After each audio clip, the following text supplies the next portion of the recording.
নমস্কার বন্ধুরা, গীতা রান্নাঘরে আবার একটা নতুন পর্বে সবাইকে জানাই স্বাগত। আজ আমি আবার একটা নতুন রেসিপি নিয়ে চলে এসেছি। আজ আমি রান্না করব কচু শাক। কচু শাক খাওয়া খুবই উপকারী শরীরের পক্ষে। তো কচু শাক রান্না করার জন্য আমি কচু শাক কেটে নেব। আশা করি আজকের রেসিপিটা সবার ভালো লাগবে। তো প্রথম থেকে শেষ পর্যন্ত দেখতে থাকুন। তো চলুন আমি কচু শাকগুলো আগে কেটে নিই। দেখুন কত কচু শাক হয়েছে এখানে, কত কচু শাক হয়েছে দেখুন বন্ধুরা। এখান থেকে আমি কিছু কচু শাক কেটে নেব প্রয়োজন মতো।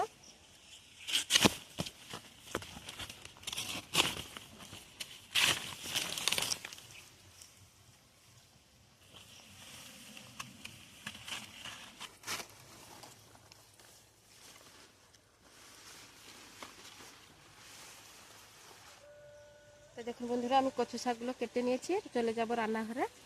তো দেখুন কচু শাকগুলো কতগুলো তুলেছি, তুলে রান্নাঘরে নিয়ে চলে এসেছি। এগুলোকে আমি কেটে নেব।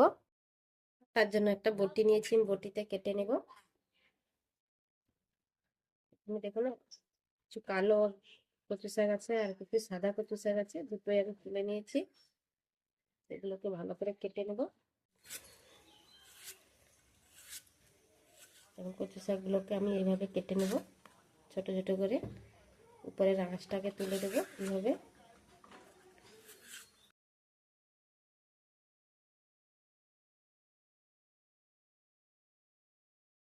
তুলে দিলাম, ছোট ছোট করে এইভাবে কেটে নেব। থাকলে কিন্তু কচু শাকগুলো খেতে ভালো লাগবে না।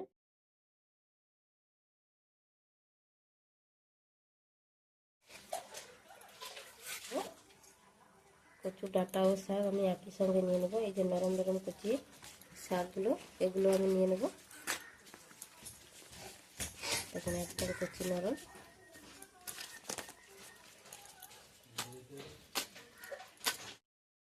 ছোট ছোট করে কেটে নেব।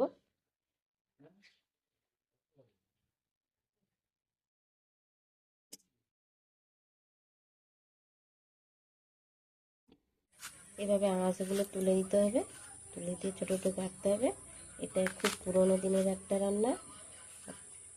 আমার মা ঠাকুমা আগে রান্না করতো, দেখতাম এবং খেতাম। আজকে আমি রান্না করছি। এই কচু শাক খেলে শরীরে খুবই উপকারী, শরীর খুব ঠান্ডাও করে।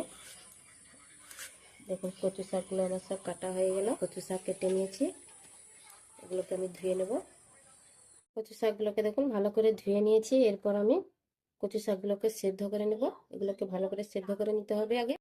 কচু শাক সেদ্ধ করার জন্য আমি দেখুন উনুন ধরিয়ে একটা কড়াই বসিয়ে দিয়েছি। কড়াইতে জল দিয়ে দেবো। কচু শাকগুলো সেদ্ধ করার জন্য জল দিয়ে দিলাম। যদি কারো মনে হয় যে কচু শাক খেলে গলা কুটকুট করবে বা চুলকবে, তাদের জন্য আমি একটা দেখুন টিপস বলে দিচ্ছি। এই যে আম পাতা নিয়েছি, দুটো আম পাতাকে আমি কেটে নিয়েছি, দিয়ে জলের মধ্যে দিয়ে দেব।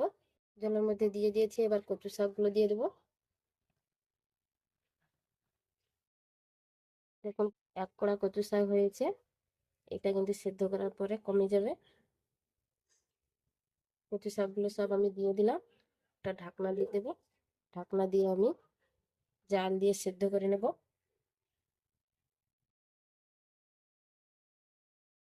কচু শাকটা ঢাকা খুলে দেখে নেব। দেখুন বন্ধুরা কতটা কমে গেছে।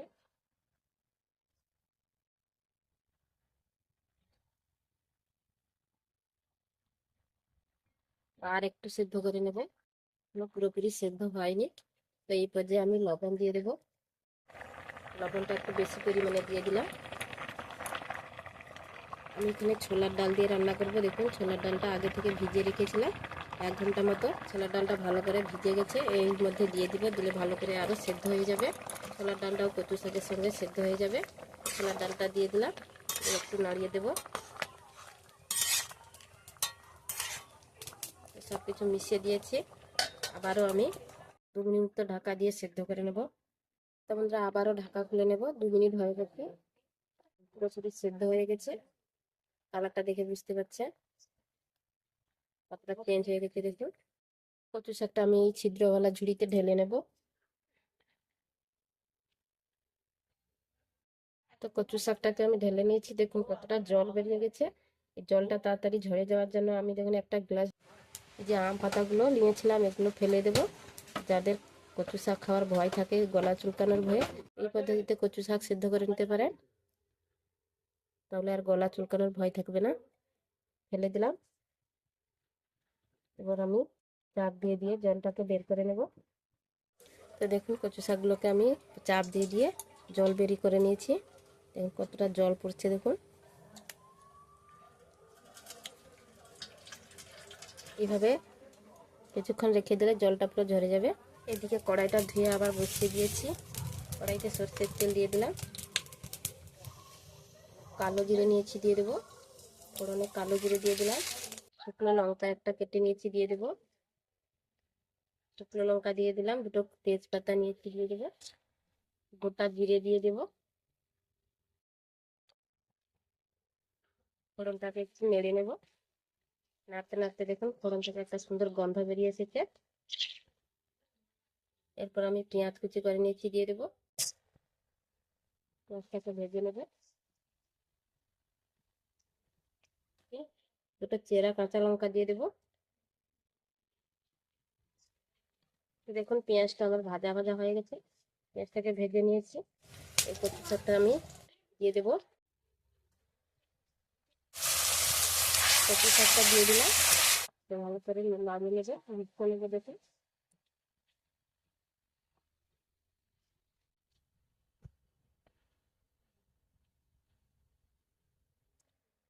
লবণ আগে থেকে দিয়ে রেখেছি, আবার অল্প করে একটু লবণ দিয়ে দেবো।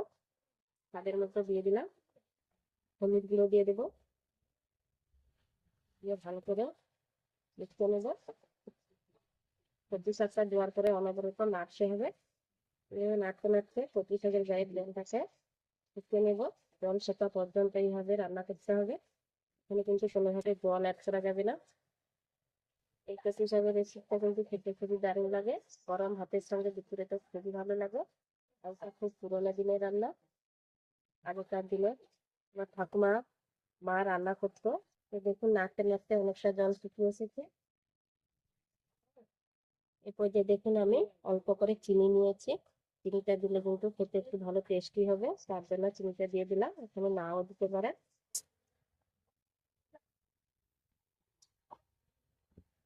চিনিটা দিয়ে আবার আমি ভালো করে মিশিয়ে নেব। তো দেখুন কচু শাকটা আমার রান্না হয়ে এসেছে। কচু শাক রান্না করতে কিন্তু বেশি সময় লাগে না। কচু শাকের রেসিপিটা দিয়ে দুপুরে গরম ভাতের সঙ্গে খেতেও খুবই ভালো লাগে। তো এইভাবে একবার বানিয়ে দেখবেন কচু শাকের রেসিপিটা। এই শাক খুবই উপকারী। এই শাকটা খেলে শরীর খুব ঠান্ডা থাকে। পেটটা দেখুন নাড়তে নাড়তে আমার শাকটা রান্না হয়ে গেল। আপনারা ওইভাবে একবার কচু শাক রান্না করে খাবেন, খেতে কিন্তু খুবই দারুণ লাগবে গরম ভাতের সঙ্গে। তো দেখুন হয়ে গেল।